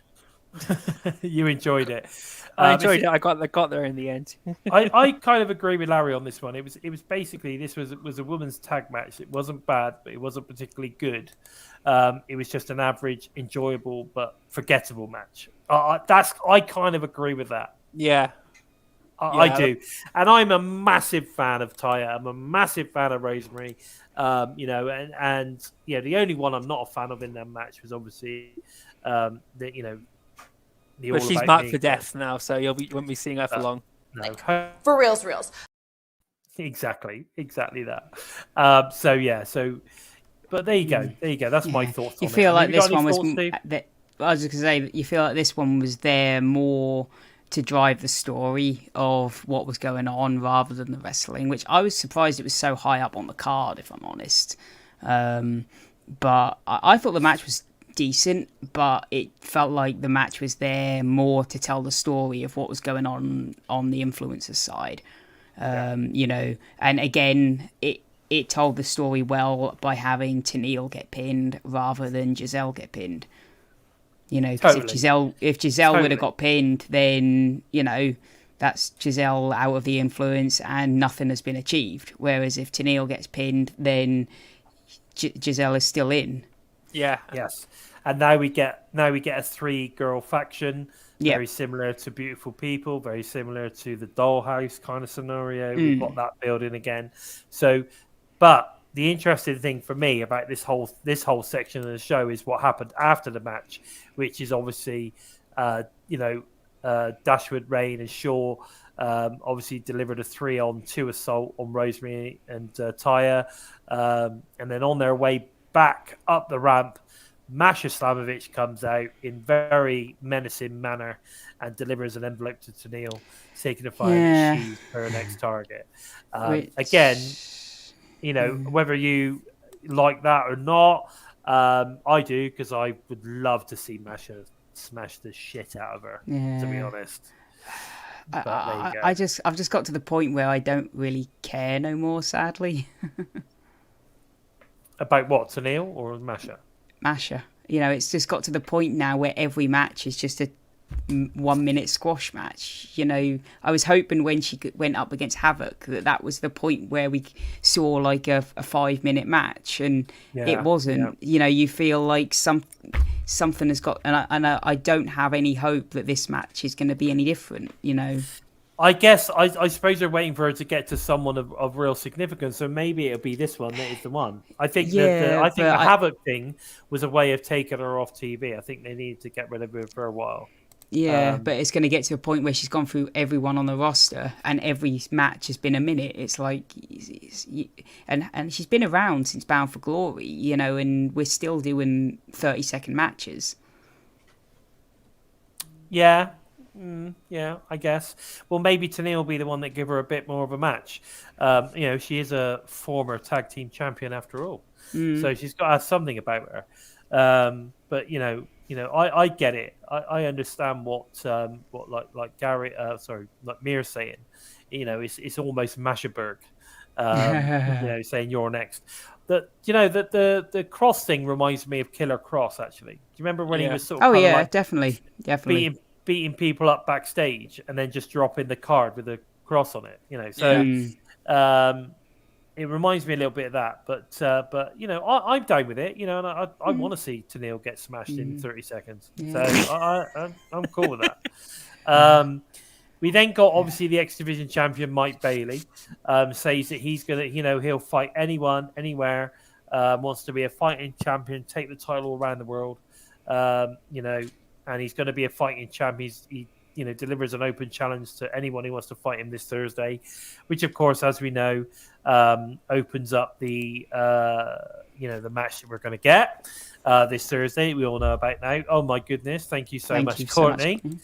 I will be able to feed myself tonight now. Thanks for that. So we've got the Good Brothers. Then obviously the Good Brothers, America's Most Wanted, Heath versus Honor and More, Eddie Edwards, Matt Taven, Mike Bennett, Kenny King, and PCO. Obviously with Maria and Vincent, outside the ring. So we've got that as well. Courtney, you are crazy. You really are. Now, this one went down a bit like this. So Bennett hits Heath with a forearm shot, followed by a missile drop kick from Taven. Honor and Moore begin to wear Heath down as they cut the ring off to prevent him from making a tag. Heath hits the explosion power slam to create separation and make the tag to Storm. Storm hits both Edwards and King with a neckbreaker DDT combo. Storm tags in Harris as they team up and use the members of Honor and More as battering rams.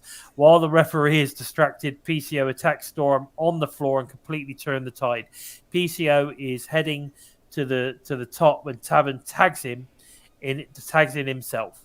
Taven then crashes and burns on a fog splash attempt. Storm capitalizes, hits vertical suplex on Edwards. Harris is tagged into the match and goes on the attack. Harris hits a delayed vertical suplex on King.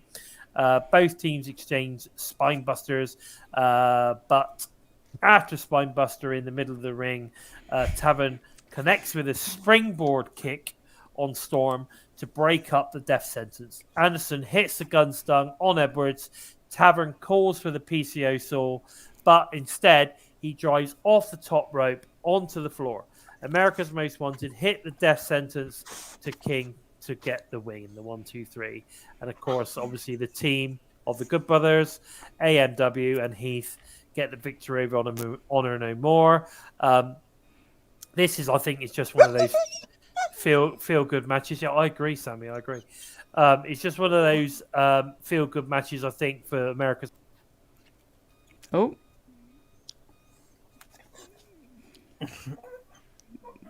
We lost him again.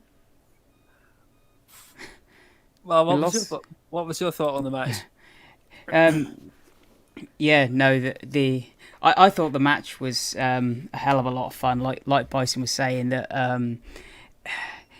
it was one of those carnage matches, wasn't it? That it had everything in it. And again, like we were talking about the last match, I thought the storytelling in this was fantastic. It was building up to that Chris Harris moment where, you were half expecting him to get the pin. Oh, hang on, he's back. He's back.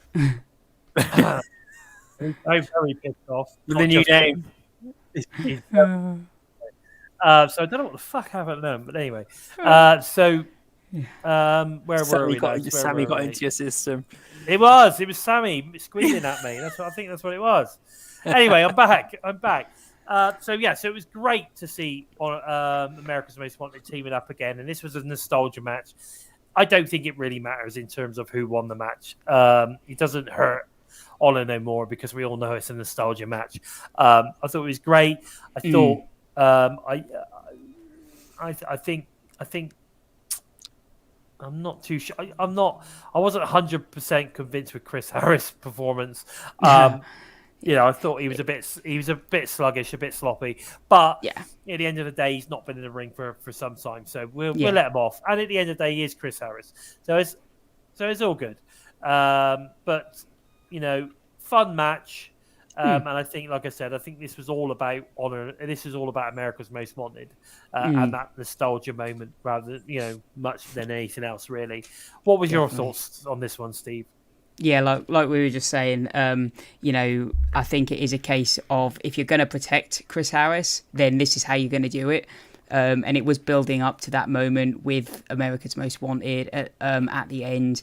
And again, what we were talking about storylines in the last one, this one had it. And it would have been too obvious to have PCO take the pin here and say, right, that's it. So it was a great way to sort of say, okay, have him go for the PCO salt outside the ring, and that's not what we wanted, kind of thing. So that was a great moment of a case of, okay, you're now disrespecting us, kind of thing. So again, it was more seeds sown, kind of thing. So again, it's those little hints that they put into matches that you might not have even spotted to begin with. And again, AMW getting the pin is something that you could look at down the line, and you could say, well, we got the pin here, so who knows? Yeah, totally agree.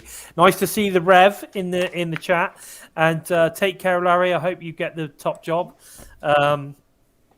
Like you say, there's definitely several vacancies available right now, and like I say, the top job I think will be coming up fairly soon.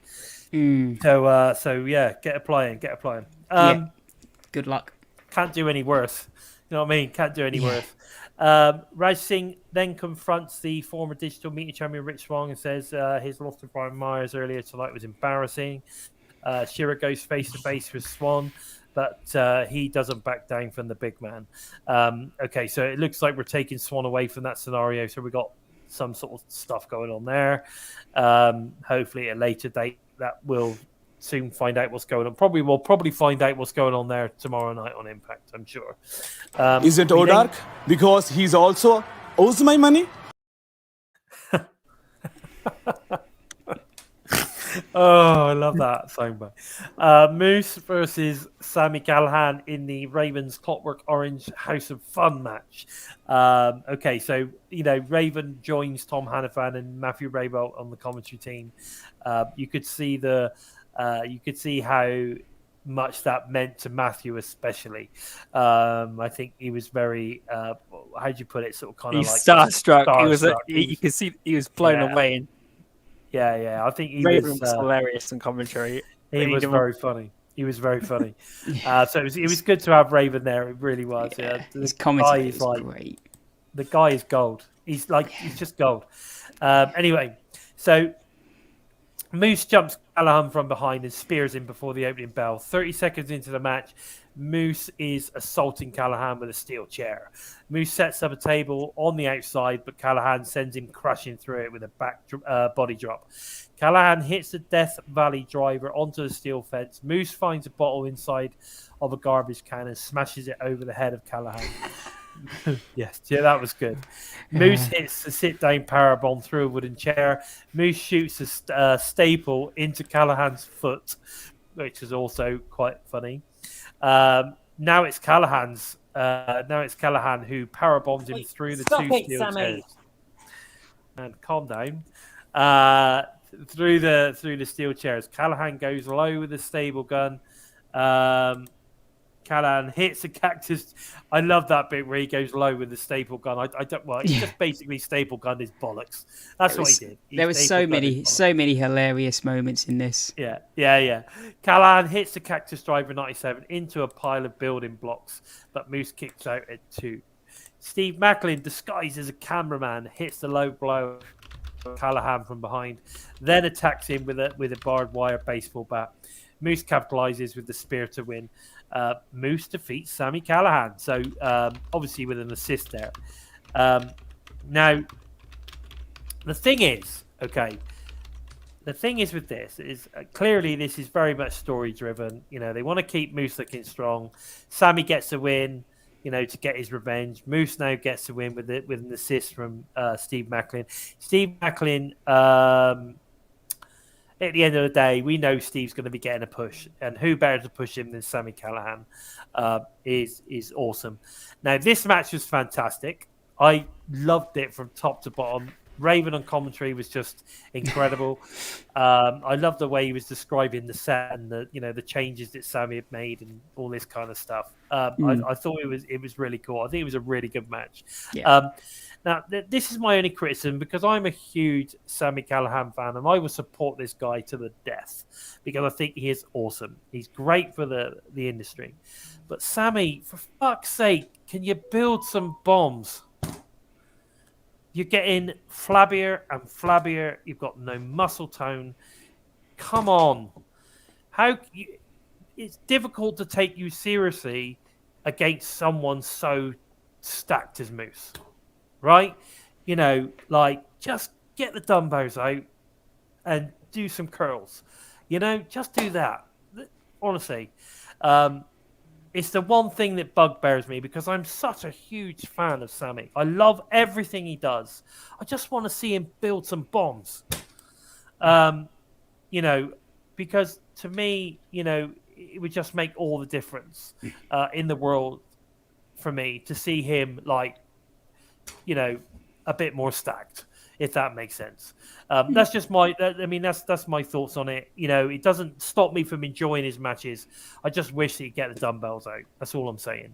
What were your thoughts on this? I'm sorry. By the way, guys, I think Joe will be back any minute. Yeah, everything all right, Nate? Yeah, everything's good. Dog's just wanted his ball. If it's not you, it's me, or if it's not me, it's you. I don't know what's going on here, but anyway. Never work with children and animals. Exactly. Never walk with them. Never, ever. But like I say, it's a great match. What were your thoughts on this match, Steve? Yeah, well, like you said, I thought Raven on commentary was fantastic. Every time feeding off of everything that Tom was saying, like when Tom was saying, God, this is brutal. And Raven go, yeah, I know, it's great, isn't it? His little nuances were beautiful. And then, like you said, when Moose found the bottle in the barrel, and I think it was Tom said, God, that must be left over from James Storm's drinking night or something. The little bits that they throw in with commentary really added a little extra layer to this match that was fantastic. And I thought their matches, like I think I said this with the Myers and Swan match. I thought the match was at Slammiversary was good, but I thought that this was better. I thought that it layered and it flowed better. Yes, I agree. It was such a good match. Yeah, but again, I just wasn't mad on the ending. Again, it shouted to me, we need to do something with Steve Macklin, and we don't know what to do with him. So, let's chuck him in here. And like you say, maybe it is a case of, well, these two guys will get him to the main event picture, but he's had nothing to do with Callahan or Moose for ages, or even at all. So how does he really flow into it? It just feels a bit random. Yeah, but again, when somebody attacks somebody, you've always got to have some way of making it happen so that you can then create that feud from now on. Whether it be something random or whether it be something that meaningful. There is a connection between Macklin and Moose, though, isn't there? So again, maybe just see Sammy as a big player. Like if I could take Sammy out, then where's that gonna elevate me to? I think that's what you got to think about. Yeah. Sorry, Anna. Can I just reply to Anna that I know he's been injured, Anna, but he's been injured in the leg. It doesn't stop me from pumping my arms. Just saying. Yeah. One thing I would say is, like, I have no issue with Callahan. I do. It's one of those things where I think it, again, if he got really out of shape, then yeah. But I think it's one of those things where it kind of adds to his character a little. Like, if you got, like, really pumped, really sort of in shape and everything, it wouldn't be the Sami Callihan we know kind of thing. Yeah. I'm not talking about I'm not talking about getting like totally jacked like Moose. Yeah. That's not what I'm talking about. There's characters over the years that have gone from sort of like look at Bubba Ray compared to Bully Ray. Yeah. Right, the transformation that he made, he slimmed down a little bit, and he just basically built his arms. Basically, he just slimmed down a little bit and banged on some muscle in the arm department, so he could wear his sleeveless and go check me out, check my biceps out. Right, I'm not talking about kind of like suddenly becoming like the world's greatest athlete. In terms of, like them being completely ripped. No, that's not what I'm talking about. But I just feel that, watching Sammy lift up Moose, obviously we know how this all happens, is less believable because he doesn't look like he could do that. Do you understand what I'm saying? Like, I guess so. And because that's all part and parcel of what we of the package, the visual package, right? If you're going to be 5'10", then and be able to then come to a guy that's 6'4", that's like jacked like a wrestling god, right? Then you've got to have something about you to be able to like move someone like that around. right? And have it believe that you can actually physically do that. Yeah, we all know, we're not stupid. We all know that, you know, wrestlers give each other a hand in those departments to make that happen. But the problem is that, like, that's great, but for me, it's just not necessarily always believable that you know, that Sammy could get him into a pile driver. Because he's massive. The guy is massive, right? You know, like I just don't. That's my only thing. That is my only thing, because his mic ability is amazing. His in-ring ability is amazing. His storytelling is amazing. He's an amazing talent. Like, full stop. He's just an amazing talent. He's my number one heel in the world. Or tweener, I should say. Yeah. Those are just the things that's just that one thing that just, you know, I find takes something away. Just that little thing, just tiny little thing takes something away. But, you know, whatever, it is what it is. And it doesn't take anything away from my enjoyment of what he puts out there. You know, I love Wrestling Revolver. I love his booking. I just love everything about Sami Callihan. He's just an amazing talent. So I'm not taking anything away from him. So don't Look at this dumbass. Thanks, Sammy. I appreciate it. But anyway, so getting off all that, it was a great match, and it was great to have Raven on commentary as well. We then move on. We got the Knockouts World Champion Jordan Grace versus Tasha Steelz, with Savannah Evans obviously in her corner. Again, this I thought was a pretty solid match. In fact, it's probably one of the better Tasha Steelz matches that have happened recently. So before the bell can ring, Steelz chop blocked Grace from behind the jump start the match. Grace delivers a preem, what is it called? Is it a preemptive or something strike to Savannah Evans on the floor? Grace turns the tide with a spine buster, followed by a strong clothesline into the corner turnbuckles. Steelz fakes an injury, allowing Evans to attack Grace from the outside. Steelz continues to assault as she targets the leg of Grace.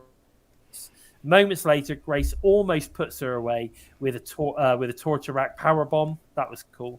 Steelz hits a signature bulldog, but Grace gets her shoulder up just in time. Grace's leg is in agony as Steelz locks it in half Boston Crab.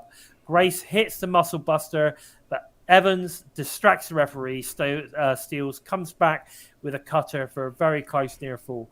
Grace hits the thunderous delayed superplex, then sends Steel into her own partner on the apron. Grace connects with the Grace driver to retain the Knockouts World title.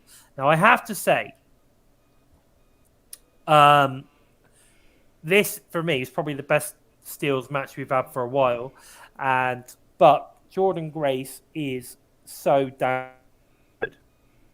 And I am so happy that she is now going to be moving forward as the Knockouts champion for a little while, because she is so good. What do you think on this one, Joe? Like, this was definitely one of Tasha Steelz's better matches, especially in recent of 2022.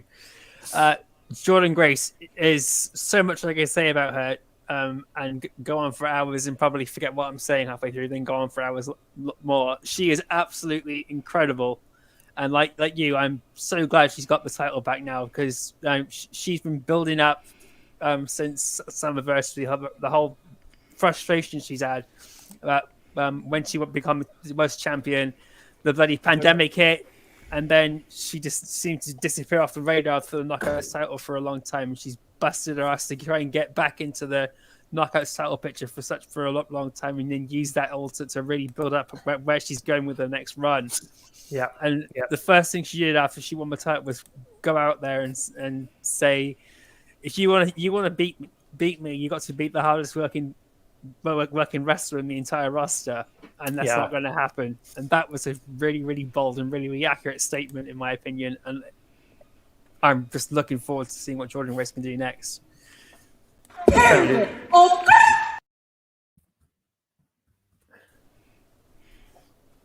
Yeah, exactly. I'm waiting to see Tasha Steelz and Savannah Evans split more for that's really what I want to see next for Tasha Steelz. Yeah, kind of want to see what Savannah has got as well, because there's been a few times where she's had singles matches and it's looked pretty decent. Yeah, totally. Yeah, I agree. So it's gonna. I don't know. I for my main feeling here is that that's obviously brought Tasha to an end. She's now had her sort of kind of contracted rematch or whatever. She's lost. I think we might start seeing Jordan move in a slightly different direction now. Tasha moving away. Maybe Tasha and Savannah start creating a tag team possibly. But we'll just have to wait and see. Can I just say, like, everyone who's obviously talking about Mick Foley and the Abyss and all the rest of it, again, the characters that you're talking about, they didn't necessarily like carry massive muscular frames at that moment. You're talking about them towards the end of their careers.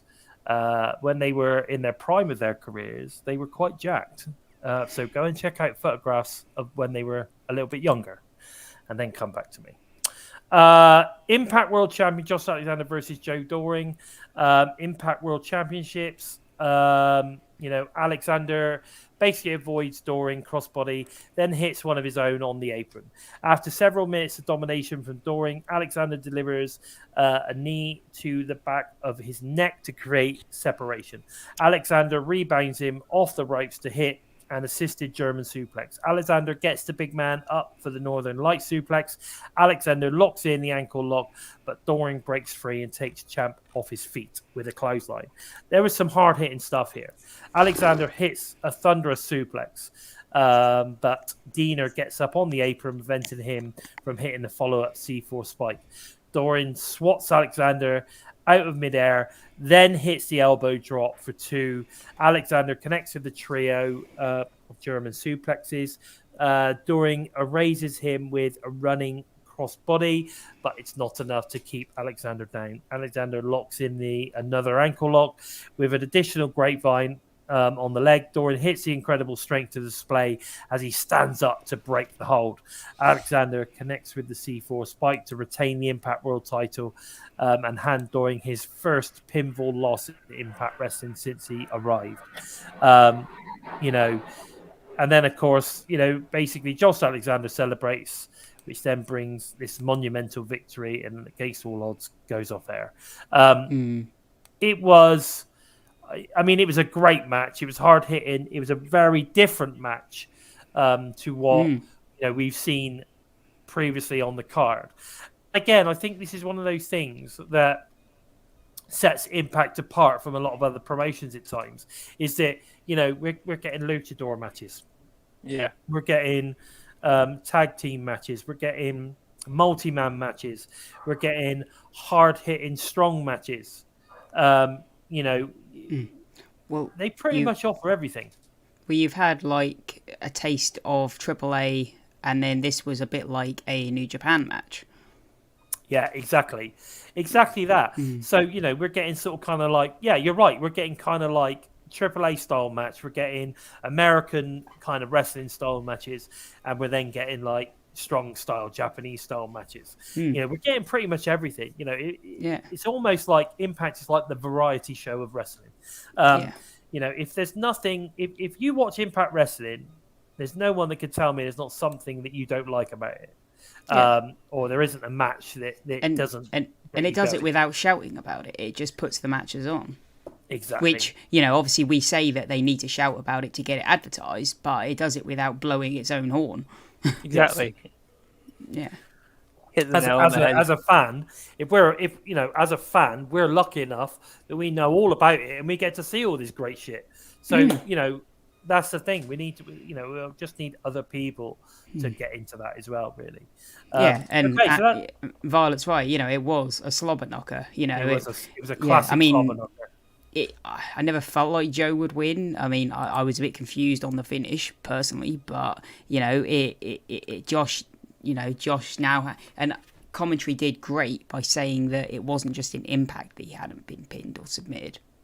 Yeah, it's like over 2 years since Joe Doring was beaten anywhere across the world. And Josh Alexander just it took him. This match, it was a completely different dynamic with Josh Alexander as well. So for him to adjust to a mountain like Joe Doring that was just great to see as well. Just shows how and versatile Josh Alexander can be. But to take all that punishment from him and keep going back, and it was great in-ring storytelling. And to Joe Doring finally lose to anybody that couldn't be anyone better than Josh Alexander to lose to. So kudos to Joe Doring for taking the pin, and for going ahead and ending his undefeated streak globally, which is it's recognized not just in America, it's across Japan, Europe, or anywhere else he's gone to wrestle, and it's massive for him to take a loss after such a long time. Totally. I agree. And he agreed to lose to the man. Yeah. Let's face it. He agreed to lose to the man. Okay, so that's pretty much against all odds, guys. And what a fantastic show. I loved it, top to bottom. Absolutely loved it. So and so many people, were shouting about what a great show it was. This was definitely getting close to a 9 out of 10 for me. Let's put it that way. Absolutely great show. Great show. Couldn't recommend. If you've not seen it, then you need to get your ass on the Impact Plus app or Ultimate Insider or whatever you need to do. You need to watch this show because it was great. I think it's still available on Fight as well, so go and check it out. But let's move on to what we've got available for this week. So we've got the digital media exclusive match, which came out yesterday. For subscribers to Impact Plus and Ultimate Insider. And also it's available for free on Saturday, I think. So it becomes available for free on Saturday. So if you don't have any of those things, you can get to see it on Saturday. So it's Raj, Singh, and Shera versus Johnny Swinger and Steve Rice. So it's actually a really, really good match. Okay, so if you haven't seen it yet, I recommend you do because it is a good match. Especially as obviously Swinger and Dice get a win, which you don't see very often. Bit of a shame and very unexpected. I was expecting obviously the Singh and the Indian Lion to get a victory here, but no, it was a good heartfelt victory for Johnny Swinger and his protege Sticky Rice, which was well deserved. Have any of you guys actually seen it? No, I've not. No, I haven't seen it yet. No, it's definitely worth checking out. That's all I'm going to say. So if you haven't seen it, guys, go and check it out. It's definitely worth it. And yes, Nips finally lost. He finally lost. But there you go. We then move on. Tomorrow, we've got the BTI exclusive match. It's going to be Giselle Shaw versus Alicia Edwards. Now, again, I'm afraid, Alicia, you're going to get a loss. We're getting another L in the books for Alicia, I think, on this one because they're clearly pushing Giselle Shaw, and of course she's going to have Tenille and Madison in her corner. But who knows? Maybe Masha Berg is going to get involved. Yeah. Maybe. Or do we see anyone showing up in Alicia's corner? Exactly. I would love to see Masha Slamovich and Alicia Edwards as a tag team now. Oh yeah, could you imagine? Polar opposites. That would be such a great tag team. Yeah. Incredible. But I'm looking forward to it. I always look forward to the knockouts matches. I think because we got such a great knockouts roster, there's never really any bad matches as such. So I'm looking forward to this one. We then got on the Impact show itself. We've only got four great matches advertised for this match. Now I'm sure we'll get another one. We normally do. We normally get 5, sometimes 6. So, but let's go down what we've got. We've got PCO versus Black Taurus. Yes. Wow. Gary loves it when I say Sticky Rice. Look, Gary loves it. So we got PCO versus Black Taurus. I think it's monster versus monster, right? We got obviously the Canadian Frankenstein versus the the half man, half bull. I think this is going to be a great match. Unfortunately, I think it's going to be a Black Taurus loss, or could we see Black Taurus win, and this could be the start of bringing PCO into Decay? I think. What do you think, Steve? Well, yeah. My thought was it will be a black choice win, and then it will further the PCO kind of derail from Honor No More.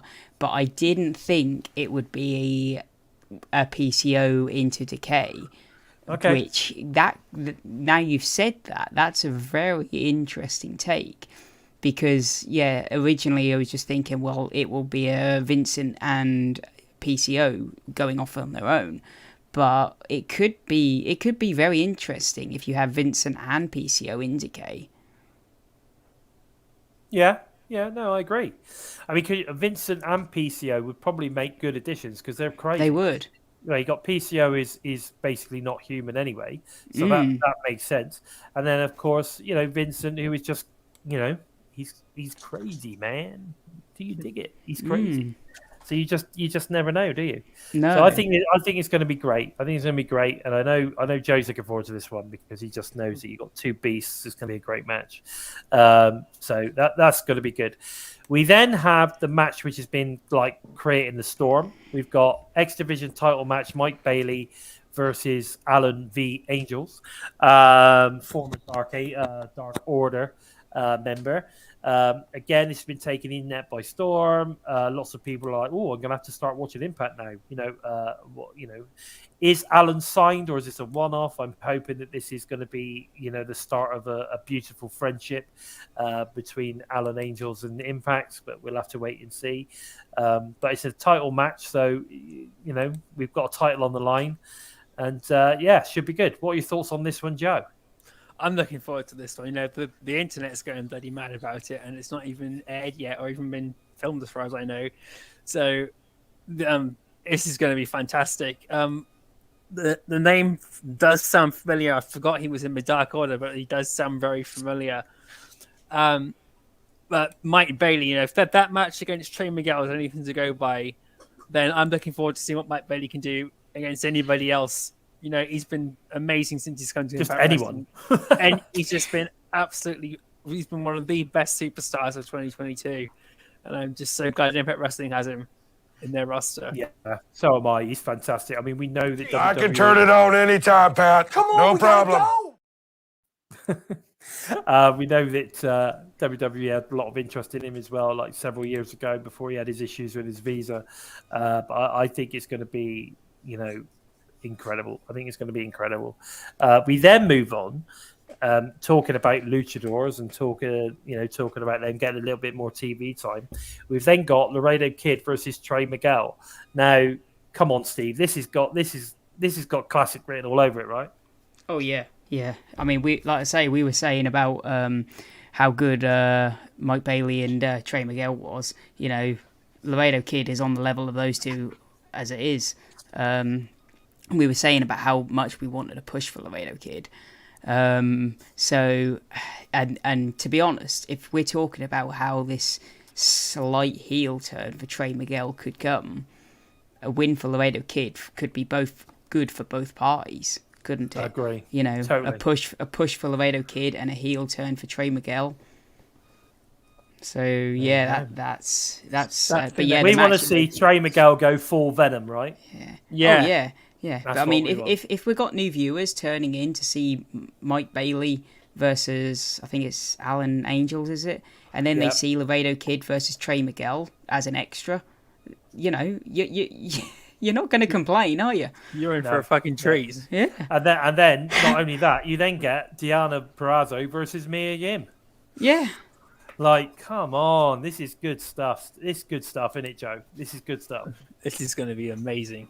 Diana Perazzo is the fucking greatest, Exactly. and Mia Yim is incredible. This is just going to be a real good classic match. No doubt we're going to see bits of Chelsea Green and Mickey James in too, so we're going to have that whole story developing a bit more. Yeah. But it's anything that's going to add momentum to Chelsea Green and Diana Perazzo going forward is going to be good, and it's going to be good. Great. I'm interested to see where Mia Yim's going to go too, because I'm not sure how long she's with Impact Wrestling for, and I think it's up to Bound for Glory. So it's going to be great to see what they do with her now. Where is she going to go now? again, I think with regards to Mia Yim, I think she's going to sign for longer. But it's just going to be a case of do the best we can with her. She's a fantastic talent. Putting her in the ring with Deanna is going to be incredible. You think about the top 5 or 6 wrestlers on the Knockouts roster right now. There's not a bad match, is there? No, not at all. No. There isn't. There's not a bad singles match in there at all. Now Mickey's back as well. We've now got Hall of Famer material. We've now got one of the greatest female wrestlers of all time. Back on the roster. A lot of people say, "Where's Mickey gone? Where's Mickey gone?" She's back, man. She's back. Oh yeah. We're going to get a few more matches out of her. So it's great to see. So we got 4 pretty solid matches to look forward to tomorrow night, as well as obviously the 5th being on the BTI match. I'm sure we're going to get a couple of surprises as well. I highly recommend you go and check out the Raj Singh Shearer versus Swinger and Sticky Rice. It's actually not a bad match. And I think it's good to see those two get a win, actually. It is good to see those two get a win. So it's definitely worth checking out. But guys, listen, that's pretty much all we've got time for today. So please don't forget to head over to the TNI Patreon for exclusive extra content when you sign up. And also make sure you watch tomorrow night's TNI flagship Impact Live review directly after the show is aired on Twitch and, of course, available on YouTube. Also, all TNI shows are available for all you Listen on the Go fans as audio only via SoundCloud, Spotify, iTunes, or wherever you listen to your favourite shows. With all that said, where can we find you on the socials, Joe? You can follow me on Twitter at JoeEmptySpace. You can jump onto Facebook and look for #EmptySpace, #TheVoid, or if you wish to tickle your taste buds and your sense of humour and your mental state, look for #DailyGiggle. But jump in with an open mind and you just might keep your sanity. Yeah, about yourself, Steve. Where can we find you, bud?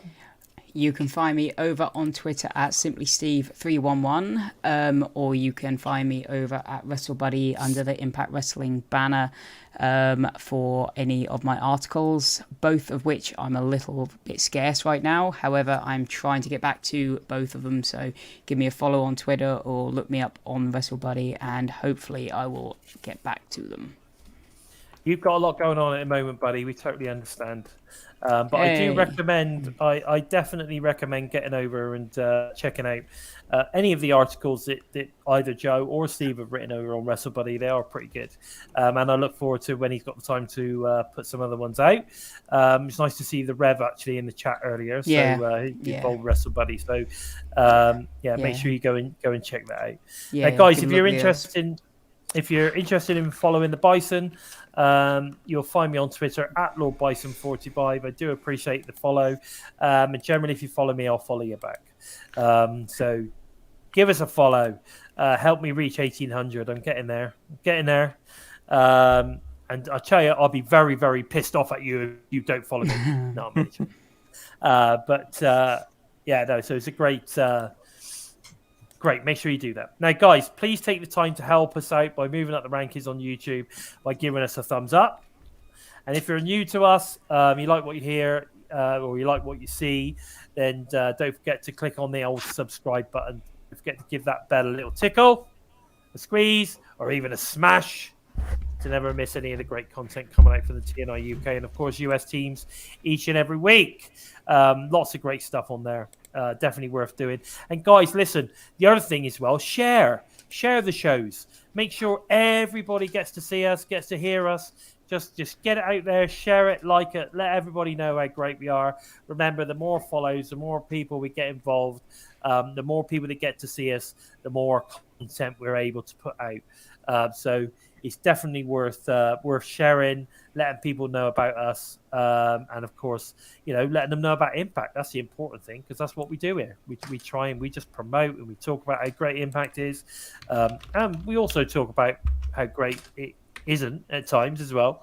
But most of the time, it's great. Now, guys, don't forget, if you want to support TNI, head over to our Spreadshirt store. The information is down below. Also, we've got a prowrestlingtees.com/total nonstop impact page. So go and check it out. We've got some great t-shirts on there if you want to support us that way. We appreciate it. I'm hoping that I'm going to wear my Bison t-shirt to the Emergence show in Chicago, and I think Violet's coming, so I hope she wears hers as well, because we could then get a nice selfie wearing the Bison shirt. So I think that'd be cool. Nice. I think that'd be cool. But anyway, so it'd be great to meet up and do that. So there you go. Now, with all that said, I've been Bison. They have been the Joker, and of course the incredible Simply Steve. And this has been episode 90 of Impacted. Take care, everyone. We brought